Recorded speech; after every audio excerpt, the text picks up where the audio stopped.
What's up, everyone? Welcome back to King Anime Review, and for this video, I will be reviewing Chapter 61 of Boruto Naruto Next Generations. Now, some of the predictions I gave in my predictions video haven't come true yet, but they might still happen because we didn't get to see any of those events happen yet. For example, who the cyborg that Amato said would help the village, who that is. And I still think it's Delta, but we didn't see who that cyborg was in this chapter. However, one of the things that I did predict did come true, and that's the fact that Code finally has made his move. Now, the weird thing about this is he's only decided to make his move because he found out that Kawaki was alone. And so basically the reason why all of that happened is because Kawaki, he got the hint from Inogen that only if you literally turn off your chakra can you not, basically that's the only way for the village not to know where you are at. But yeah, so that basically, Kawaki basically got that idea from Inogen after Boruto was complaining about how he was constantly being watched by those Jonin who he didn't even think were capable of fighting Code if Code showed up.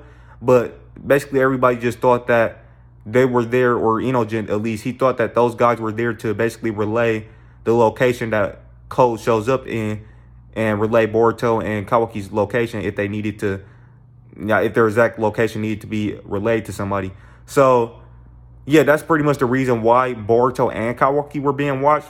At first, I thought it was just Kawaki who was being watched, but no, it's actually Boruto and Kawaki who are being watched 24/7. Boruto's annoyed by it, but yeah, the reason that was given that is mainly because they need to have their locations relayed if Code did show up. Now, anyways, getting back to that whole thing with Kawaki, like Inogen said at the start of the chapter, he said that basically if you shut off your chakra, that's the only way you wouldn't be able to be tracked in the village. So that gave Kawaki an idea. And later on in the chapter, he basically tricked the guy who was watching him by having a shadow clone go back into his house. And he turned off his chakra, but he kept his shadow clone's chakra turned on. And Ida basically told Code all of that stuff. And she said that Al-Sasuke have the ability to basically shut off their chakra or, nullify their chakra. But she didn't think Kawaki would have been aware of that fact yet. But maybe Kawaki got that idea from Ishiki. But yeah, that's just my assumption. He probably got the idea from Ishiki.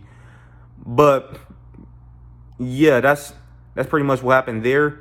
And Code decided to go after Kawaki because Kawaki was alone. And Kawaki he actually escaped the village with his real body. And Boruto went to Kawaki's shadow clone and questioned him. And yeah, and Kawaki assumed that the only reason why Boruto is able to sense where he is because he has a connection to him, and he's also Al-Sasuke. So that's what happened with that stuff. And then also in the chapter, we had Sasuke showing up, and he was pretty much just looking at Code's, the marks that Code left, and he assumed that Code wouldn't be coming through those marks, and he was correct. Now, it's cool to finally see Sasuke. This is the first time we've seen Sasuke since everybody returned to the village. It's cool finally seeing him. And yeah, so that was cool, but that's all he did pretty much. And Amato, in the chapter, he revealed that basically it's been a half a year since he's been in Konoha, because Shikamaru said that he thinks Amato is still, like, this is all still going to according to Amato's plan. But Amato said that it's been nothing but surprises since a half a year ago when he came into the village, pretty much.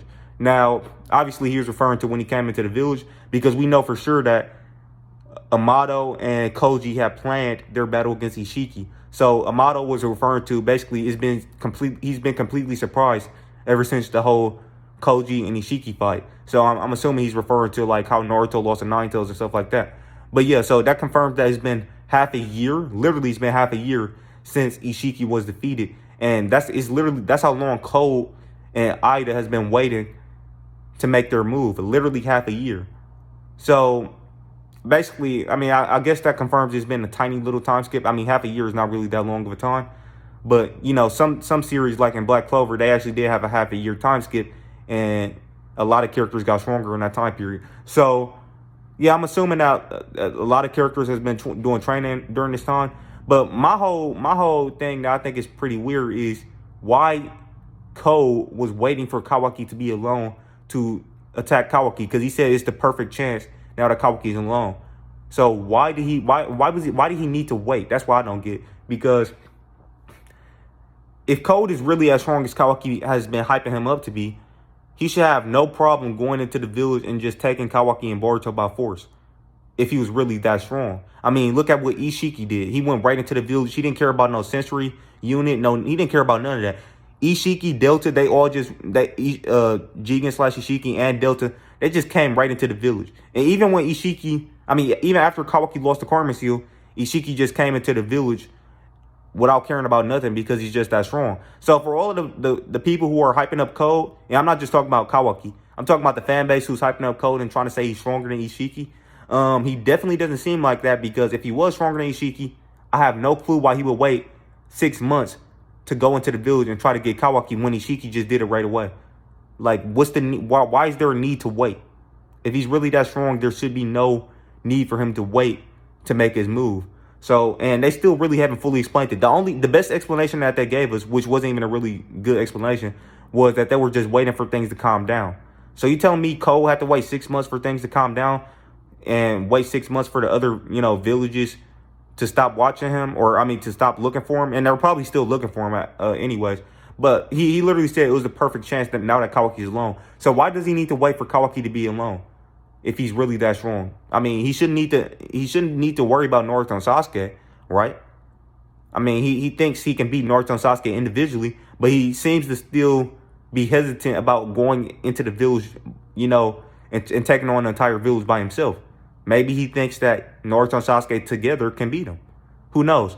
But either way, I honestly think that kind of, I think that's very, very weird with how they've been hyping up Code. The fact that he needs to wait that long. I don't know what's going on with that, but it definitely doesn't make him seem stronger than Ishiki, in my opinion. But, yeah, with all of that being said, that's pretty much what happened in the chapter.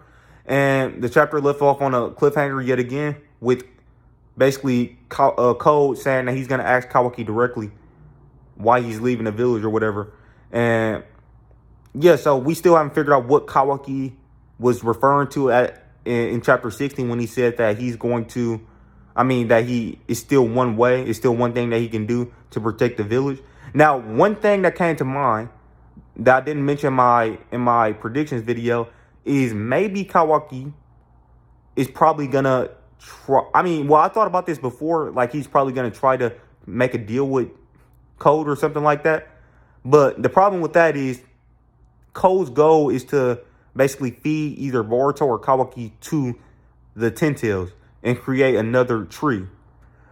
However, I don't think that Kawaki would be willing to do that, allow himself or Boruto to be fed to the Ten Tails, because if another tree is, created, then it's going to kill everybody on Earth. Therefore, that would not be protecting the village. So, I don't know. I'm just going to stick with the predictions I made in my prediction video about what's going on with Kawaki. I'll just stick to those predictions. And, yeah, I'm still standing on all of the predictions I made in my Chapter 61 predictions video. Yeah, with that being said, it was another fantastic chapter of Boruto Naruto Next Generations. A 10 out of 10 chapter. And, yeah, if you guys like the video, please drop a like. If you're new to the channel, please consider subscribing and clicking that channel notification bell to be notified on all of my future videos. Drop me a comment. Let me know what you thought of my review and the chapter in the comment section below. And share the video all over the internet. And with that being said, thank you guys for watching. I'll catch you in the next one. Peace out.